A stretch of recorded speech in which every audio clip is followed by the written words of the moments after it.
Dámy a páni, najlepší tanečníci na ľade v Európe. The best dancers on ice in Europe. Gabriela Papadakis, Guillaume Cizeron z Francúzska.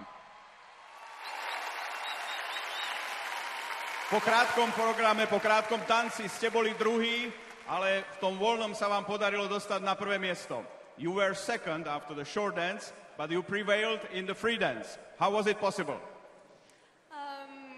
We were very focused after the short dance, and we wanted to be in the first place, and we stayed very focused on that goal, and we did it, so we're very happy now. Áno, sú veľmi šťastní, lebo sa zameriavali na to, aby sa im podarilo dostať z druhého miesta na prvé a na to sa sústredili, lebo chceli zvíťaziť. Now you are double European Championship. What about double World Championships gold? Teraz ste dvojnásobní majstri Európy a čo takto byť dvojnásobní majstri sveta?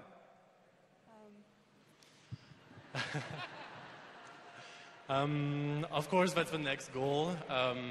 We're so happy tonight that we proved that we could do it again, be a European champion, especially because of Gabriela's injury. We were a little bit late on the preparation.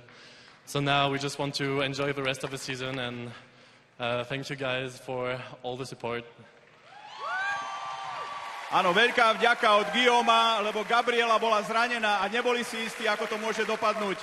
Takže sa veľmi tešia z obhajoby európskeho prvenstva. Thank you very much. Merci.